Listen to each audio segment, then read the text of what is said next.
Hi this is Rani welcome to Rasta TV entertainments Bigg Boss review చూద్దాం. So ఎట్టకేలకు అయితే Nabeel chief అయిపోయాడు. సో నార్మల్ చీఫ్ కూడా కాదు, మెగా చీఫ్ అయ్యాడు. సో దీంట్లో ఇప్పుడు ఏంటంటే నిన్నటి వరకు ఆడిన గేమ్లో పృథ్వీ అండ్ నబిల్ ఇద్దరు రెండు చీఫ్లు ఉండాలి అని చెప్పి బిగ్ బాస్ చెప్పాడు కదా. సో మళ్ళీ బిగ్ బాస్ ఏమన్నాడు అంటే ఇప్పటి నుంచి అంటే ఈ వీక్ నుంచి రెండు క్లాన్ కాదు ఒకటే క్లాన్ ఉంటుంది అండ్ ఇద్దరు చీఫ్లు ఎన్నికయ్యారు కదా, వీళ్ళిద్దరు కూడా మళ్ళీ ఒక టాస్క్ గెలిచి వాళ్ళు మెగా చీఫ్ అయ్యే అవకాశం ఉంటుంది అని చెప్పి బిగ్ బాస్ చెప్తారు. సో ఈ గేమ్లో అయితే నబిల్ విన్ అవుతాడు. సో నబిల్ గెలిచిన తర్వాత యష్మి అయితే చాలా ఎమోషనల్ అవుతుంది.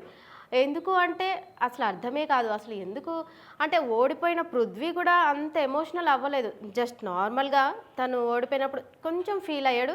సో లైక్ తీసుకున్నాడు.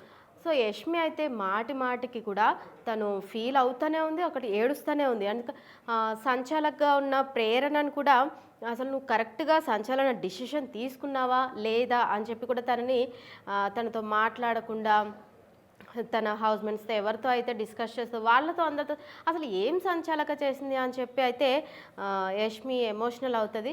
సో యష్మి ఎమోషనల్ అంత ఓవర్ యాక్టింగ్ చేసినట్టు అయితే అనిపిస్తుంది. సో మీకు ఎలా అనిపిస్తుందో నాకైతే కామెంట్ చేయండి.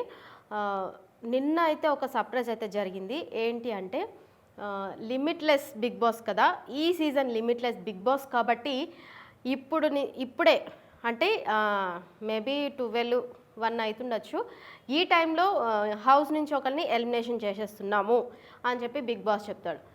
సో అందరైతే షాక్ అవుతారు. ఏంటి సడన్గా ఇప్పుడు ఎలిమినేషన్ చేయడం ఏంటి అని చెప్పి అందరైతే షాక్ అవుతారు. సో ఎలిమినేషన్లో అయితే ఆదిత్య అండ్ విష్ణుప్రియ, నైనిక వీళ్ళ ముగ్గురు కొంచెం ఓటింగ్ తక్కువ రావడం వల్ల వీళ్ళు డేంజర్ జోన్లో ఉన్నట్టు బిగ్ బాస్ చెప్తారు.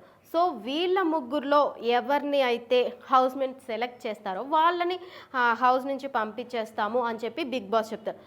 సో ఎక్కువగా అంటే ఒక 3-4 మెంబర్స్ వరకు అయితే ఆదిత్య ఓం గారిని చెప్పారు.